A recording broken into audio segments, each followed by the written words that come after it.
სიახლეებით დატვირთული მერვე ეპიზოდი. ეს არის ის, რასაც უახლოესი რამდენიმე წუთის მანძილზე შეუძლია უკან მომავალში წაგიყვანოთ. გამარჯობა. Google-ის პროექტები ყოველთვის გამოირჩეოდა. ამჯერად კომპანიამ ჭკვიანი ნივთების რიცხვს ჯინსებით შემატა. ჯინსი არა მარტო არ გადის მოდიდან, როგორც ჩანს ნამდვილი ჯინსების თაობა ახლა იწყება.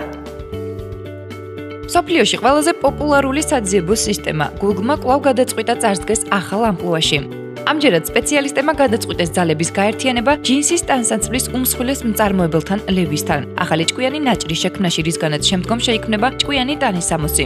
ორი სიტყვით შარლები მიიღებენ თაჩპადის თვისებას, ხოლო ქურთუკები გახდებიან ჯოისტიკები. ნაჭრის საფუძველი Smart ძაფია, რომელიც შეიქმნა Google-ში. სპეციალური ღილაკის მეშვეობით, რომელიც ასევე მინიატურული კომპიუტერის როლს შეასრულებს სხვადასხვა ელექტრონულ მოწყობილობებთან კავშირს და ამყარებს. როგორც პროექტის ხელმძღვანელი ჟაკარ ივან პუპიროვი თვლის, თუ კი არსებობს ინტერაქტიული კავშირის შექმნის შესაძლებლობა ნაჭერში შეყვანის მეთოდით, მაშინ ეს პირველი ნაბიჯია ტარებადი კომპიუტერის შექმნისკენ. Google-ის Smart ძაფი ელექტროგამტარია და მისი გამოყენება შესაძლებელია ჯინსებზე სენსორული ზედაპირის მქონე ეკრანის შესაქმნელად. მაგალითისთვის, smartphone-ის მართვა შესაძლებელი იქნება ქურთუქსა და შარვალზე ხელის გასმით.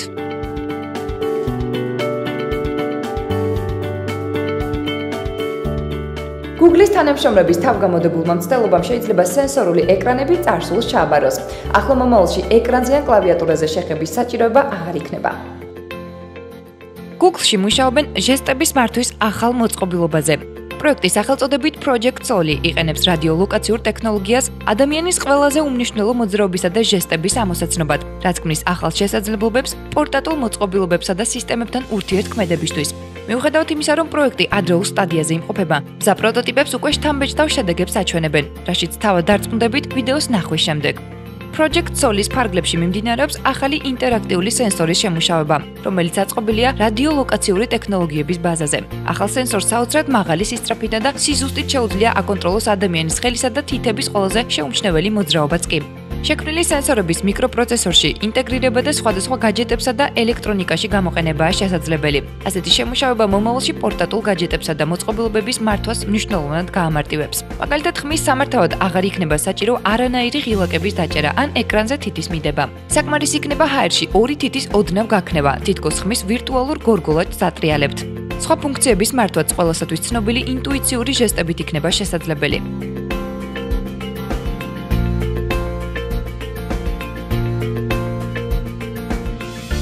ღვთაებრივი ნაწილაკის აღმომჩენი ადრონული კოლაიდერის შესაძლებლობები გაიზარდა და უნდა ვივარაუდოთ, რომ მისი დახმარებით საინტერესო აღმოჩენები ჯერ კიდევ წინ გველოდება. დიდმა ადრონულმა კოლაიდერმა განაახლა სრულყოფილი მუშაობა და მეცნიერები უახლოეს პერიოდში გეგმავენ ახალი ექსპერიმენტების დაწყებას, რომლებიც მათი აზრით მნიშვნელოვან წვლილს შეიტანს ელემენტარული ნაწილაკების ფიზიკის, ჯერ კიდევ ამოუცნობი ამოცანებისა და საიდუმლოების ამოხსნაში. მარტში გადატვირთის შემდეგ, რომელიც შედგა 2 წლიანი სარემონტო პერიოდისა და განახლების შემდეგ, მეცნიერებმა დიდი ადრონული კოლაიდერის შესაძლებლობების ახალი ტესტირებები ჩაატარეს. მაისში დიდმა ადრონულმა კოლაიდერმა 2 პროტონის შეჯახებისას ახალი სიმძლავრის ახალი რეკორდი დაამყარა და აჩვენა 13 ტერაელექტროვოლტის ოდენობის შედეგი, რაც წინა შედეგზე 5 ტერაელექტროვოლტით მეტია. შედარებისთვის ენერგიის ასეთი მოცულობა საკმარისია შეჯახებისას 1 ტონა ნახშირის სრული აორთქლებისთვის. პროექტში მონაწილე მეცნიერები ძალიან მოხარულები არიან იმით, რომ მათ გამოუცნათ დიდი ადრონული კოლაიდერის სრული სიმძლავრით დროის გარკვეულ შუალედზე გაშვების შესაძლებლობა. ახლა ფიზიკოსების გუნდი დაიწყებს ნაწილაკების რეგულარულ შეჯახებას, ადრე უხილავი ახალი ნაწილაკების აღმოჩენის იმედით, რომლებიც თავის მხრივ ნათელს მოჰფენენ ფიზიკის ზოგიერთ საკითხებს. უფრო მაღალ ენერგიებთან წტომა ზრდის რაღაც ახლის აღმოჩენის შესაძლებლობას, ამბობს ალან ბარი, ოქსფორდის უნივერსიტეტის ფიზიკის ელემენტარული ნაწილაკების პროფესორი, რომელიც დაკავებულია ექსპერიმენტით ატლას, დიდი ადრონული კოლაიდერის დანადგარის გამოყენებით. მეცნიერები ჩაატარებენ ექსპერიმენტებს, რომლის ფარგლებშიც შეეცდებიან ბნელი მატერიის, სუპერსიმეტრიული ნაწილაკებისა და სხვათა ბუნების გარკვევას. აღსანიშნავია, რომ დანადგარის უფრო დაბალი სიმძლავრის დროს მეცნიერებმა შეძლეს ჰიგსის ბოზონ, ღვთაებრივი ნაწილაკის აღმოჩენა. ახლა, როდესაც დიდი ადრონული კოლაიდერის სიმძლავრი საგრძნობლად გაიზარდა, მეცნიერების წინ იშლება კიდევ უფრო საოცარი აღმოჩენების პოტენციური შესაძლებლობა.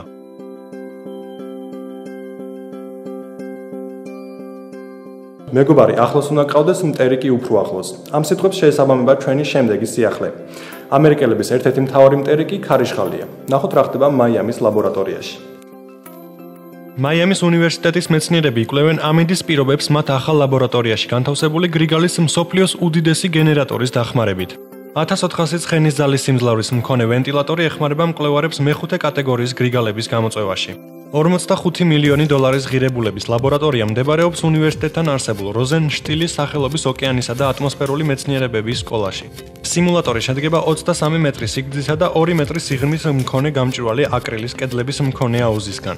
მასში დაყენებულია უზარმაზარი ვენტილატორი, რომელსაც შეუძლია 144,000 ლიტრი წყნარი ზღვის წყლის გადაქცევა ქარიშხლის ტალღებად, ქარის სიჩქარით 250 კმ/სთ. სამეცნიერო კვლევითი ცენტრი აშენდა სწორედ ატლანტიკური ქარიშხლების სეზონისთვის, რომელიც გაიხსნა 1 ივნისს. ლაბორატორია Sustain გააჩნია მარტივი, მაგრამ მნიშვნელოვანი მისია. უნივერსიტეტის მკვლევარებს იმის გაგება სურთ, თუ რა ეხმარება ზოგიერთ ტროპიკულ ციკლონს ძალის აკრეფოსა და თავისი საშიშროების გაზრდაში. წერს Tech Times. მეცნიერებისთვის ცნობილია, რომ ქარიშხალი იქმნება თბილი ოკეანური წყლების ზედაპირზე. ახლა ისინი სწავლობენ, თუ როგორ ურთიერთქმედებენ ქარიშხლის ძალის ქარი და ზღვის შეფები ერთმანეთთან. კაცობრიობის ისტორიაში ყველაზე ძლიერი ატლანტიკური ქარიშხალია 2005 წლის ვილმა. ქარიშხალმა შეძლო 295 კმ/სთ სიჩქარამდე ძალის აკრეფა. მისგან მიყენებულმა ზარალმა 21 მილიარდი დოლარი შეადგინა.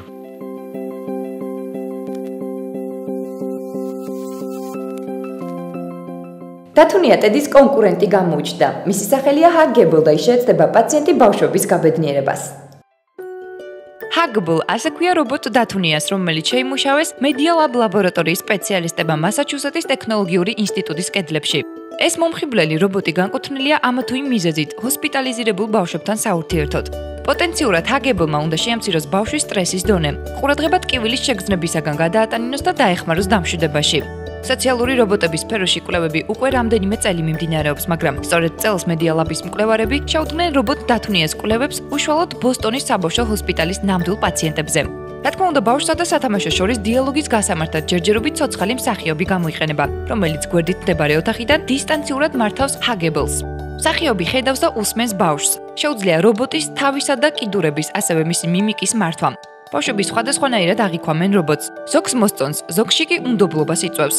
სათამაშოსთან ურთიერთობის შემდეგ პატარა პაციენტები პასუხობენ ექსპერიმენტის ორგანიზატორების კითხვებს და მნიშვნელოვან რჩევებს იძლევიან, თუ როგორ გახადონ Huggable კიდევ უფრო ცოცხალი და მიმზიდველი. ექსპერიმენტის თითოეული მონაწილე დათუნიასთან ურთიერთობის დროს მაჯაზე ირგებს სპეციალურ სამაჯურს, რომელიც ზომავს ნებისმიერ ემოციურ ცვლილებებს, რათა მაქსიმალურად ზუსტად მოხდეს ბავშვის რეაქციის დაფიქსირება. Huggable-ზე მუშაობს 90 ადამიანისაგან შემდგარი გუნდი, ხოლო Media Lab-ის სოციალური რობოტების შემუშავებასა და დანერგვაზე მარტო ბოსტონის ჰოსპიტალმა $500,000-ზე მეტი ინვესტიცია ჩადო. რა თქმა უნდა, განსაკუთრებით მძიმედ დაავადებული ბავშვის ღიმილი ბევრად უფრო მეტი ღირს. ვიმედოვნებთ, რომ დათუნია მართლაც შეძლებს პატარა პაციენტების გაბედნიერებას.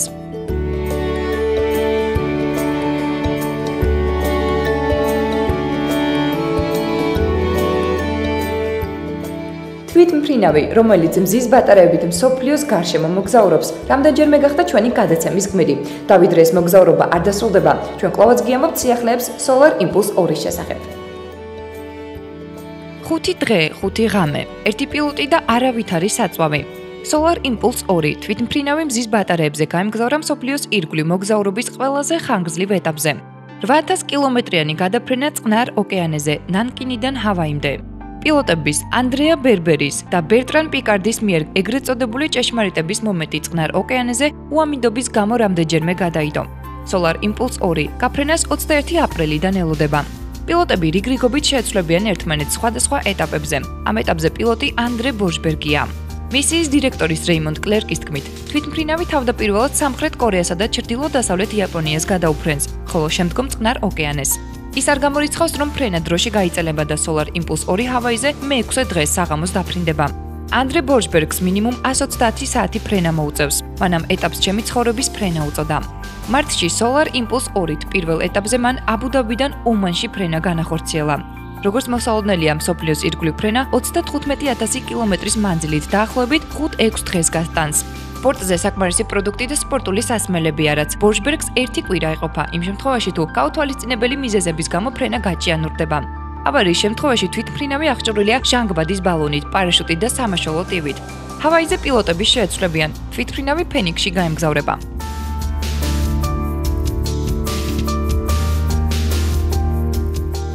გეიმერების ნაწილი თვლის, რომ პერსონალურ კომპიუტერს კონსოლი ვერ შეედრება, რადგან PC-ზე თამაში უფრო კომფორტული და მარტივია. Valve შეეცადა მაქსიმალურად მოსახერხებელი კონტროლერის შექმნას. კომპანია Valve ძალიან უყვართ გეიმერებს მთელს მსოფლიოში. რა თქმა უნდა, სწორედ ამ კომპანიამ PC თამაშების ინდუსტრიას ჩაძირვის საშუალება არმესა და თავისი სერვისის Steam-ის წყალობით ის ყველასთვის ხელმისაწვდომი გახადა. ახლა კომპანიის ინჟინრები კონცენტრირებული არიან ახალ შემუშავებაზე, სათამაშო კომპიუტერებზე, Steam Machines და მათთვის სპეციალური სათამაშო კონტროლერებზე. ჩვენ ადრე გიყვებოდით ამ გეიმპადებზე, მაგრამ ახლა Valve ზადაა გვაჩვენოს Steam კონტროლერის ფინალური სახე ოფიციალურ ვიდეოში. ისევე როგორც პირველ რევიზიებში, კონტროლერი მოიცავს ორ მრგვალ ტრეკპადს, რომელმაც უნდა შეცვალოს კომპიუტერული მაუსი.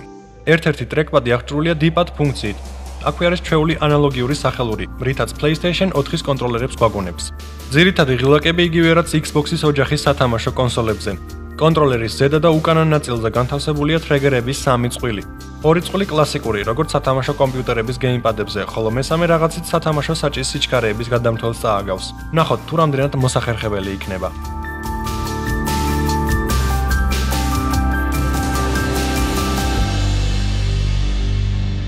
გამოვიდა Fallout 4-ის ტრეილერი და ბევრი გამოხმაურებაც მოყვა. ბევრი თვლის, რომ მისი გრაფიკა არ შეესაბამება თანამედროვე სტანდარტებს, მაგრამ ჩემი აზრით, გეიმპლეი და შინაარსია მთავარი.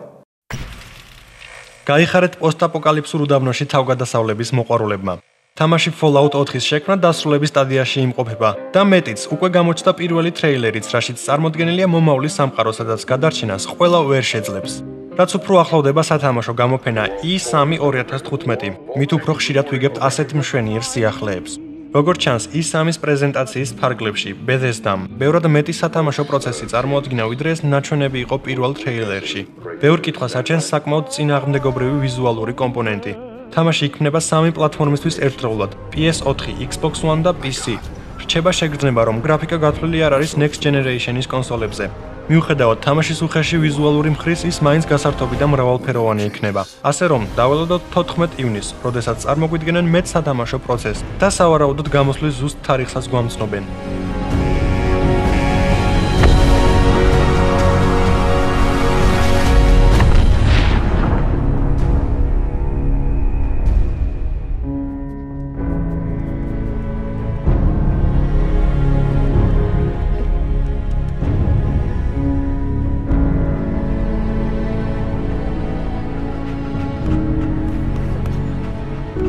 Let's go, pal.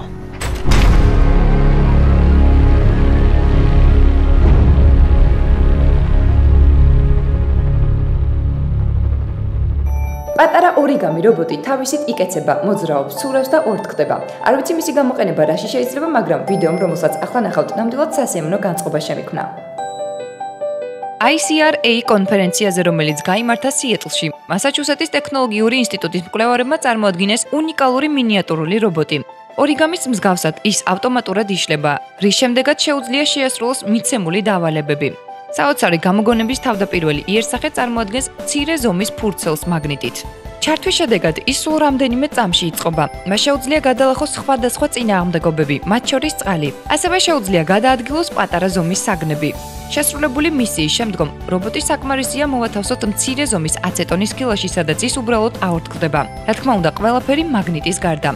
დაკეცილ მდგომარეობაში ის წარმოადგენს კვადრატს 1.7 სანტიმეტრს და იწონის 0.31 გრამს. მოწყობილობა იყენებს მაგნიტს, პოლივინი კარბონატს და პოლისტიროლის სტრუქტურულ ფენებს, რომლებიც გაშლისას ქმნიან ნაკეცებს. გამაცხელებელ ელემენტზე მოთავსებისას პოლივინი კარბონატი დეფორმირდება და იქმნება მოცულობითი სტრუქტურა. აწყობის შემდეგ რობოტს შეუძლია გადაადგილება სიჩქარით 3-4 სანტიმეტრი წამში.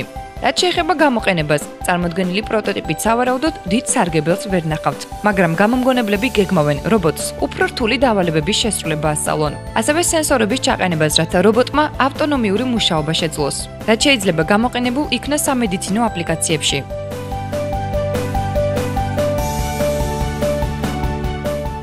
მოწყობილობა ნევდის საშუალებით შეიძლება ავტოავარიების რიცხვის შემცირდეს, თუმცა თუ $299 გადახდა არ გსურთ, უბრალოდ მოისაუბრებთ ტელეფონზე საჭესთან. სერიოზული ავტოსაგზაო შემთხვევების მიზეზი სულ უფრო ხშირად ხდება მობილური ტელეფონი. სამწუხაროდ, მძღოლების დიდი რაოდენობა ნორმალურად თulis საჭესთან ყოფნის დროს ზარის განხორციელებასა თუ შეტყობინების გაგზავნას. ეს კი სიცოცხლის ფასად შეიძლება დაუჯდეს. ნევდი ეს ერთდროულად სტარტაპისა და მოწყობილობის დასახელებაა, რომელიც განკუთვნილია იმისთვის, რომ მძღოლმა მობილური ტელეფონით სარგებლობა შეძლოს და მოძრაობის დროს ყურადღება არ გაეფანტოს. მოწყობილობა ფორმითა და ზომით პროექტორს გავს და სალონის წინა პანელზე მაგრდება.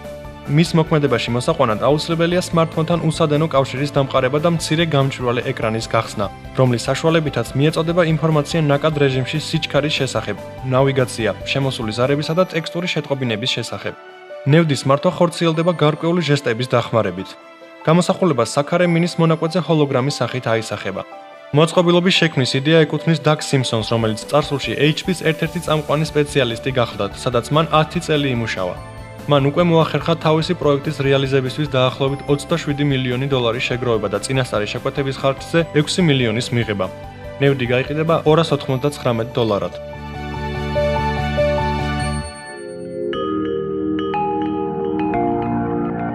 აქამდე ვიცოდით, რომ ნატურას წყალი უნდა მოვარიდოთ, მაგრამ ეს ცოდნა შეიწყება, როდესაც ახალი დიზაინის ნატურას ვნახავთ. განათების დიზაინერმა რიჩარდ კლარკსონმა შეძლო ორი გარემოს გაერთიანება, რომლებიც ბუნებაში განცალკევებულად არსებობენ: წყალი და ელექტროობა, რის შედეგადაც შეიქმნა განათება Rain.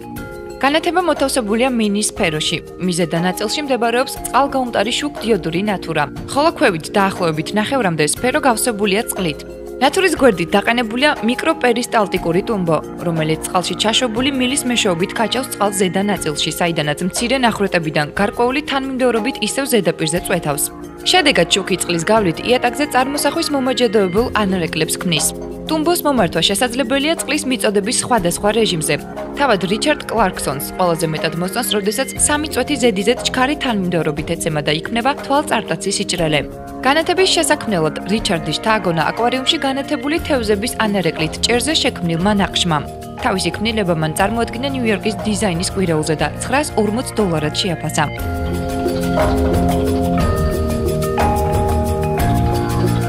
შესაძლოა 30 წლის შემდეგ ასეთი ტიპის რეკლამას მოусმინოთ. მოგბეზდათ თქვენი ხელიანფეხი, მაშინ მოდით ჩვენთან და მიიღეთ ახლად გამოყვანილი კიდური და მეორე მიიღეთ საჩუქრად. მეცნიერებმა პირველად შეძლეს ცოცხალი კიდურის გაზრდა ლაბორატორიულ პირობებში. როდესაც თაგვის სხეულთან მიკერებულ კიდურში სისხლი ამოძრავდა, მღრღნელმა ამოძრავა თავისი ახალი თათი. მასაჩუსეტსის საერთო საავადმყოფოს მიღწევები უზრუნველყოფს მოთხოვნის შესაბამისად ამპუტირებული კიდურის შეცვლას. ორგანოებისა და სხეულის ნაწილების რეგენერაციის სფეროს ექსპერტებმა მაღალი შეფასება მისცეს თავისი კოლეგების მიღწევას და მას ფანტასტიკის რეალობად გარდაქმნა უწოდეს. კვლევის ავტორებმა თავის მხრივ განაცხადეს, რომ მათ მიერ შემუშავებული ტექნოლოგია იძლევა როგორც ზედა, ასევე ქვედა კიდურების გაზრდის შესაძლებლობას. მეცნიერები გვპირდებიან, რომ ლაბორატორიულ პირობებში გაზრდილი კიდურები ბუნებრივად გამოიყურება, ხოლო მათი მოძრაობა განსხვავდება მეტი სიმდორით. ვინაიდან ის პაციენტის საკუთარი უჯრედებისგან იქმნება, იმუნდეპრესიას არ საჭიროებს. ადრე კვლევის ავტორები ლაბორატორიაში ქმნიდნენ ხელოვნურ თირკმელებს, ღვიძლს, ფილტვებს, გულებს. მეცნიერები ამბობენ, რომ კიდევ ბევრი სამუშაოა ჩასატარებელი იმისთვის, რომ სინჯარაში გაზრდილი კიდურის ტესტირება ადამიანზე განხორციელდეს. მათი შეფასებით ამისთვის მინიმუმ 10 წელია საჭირო.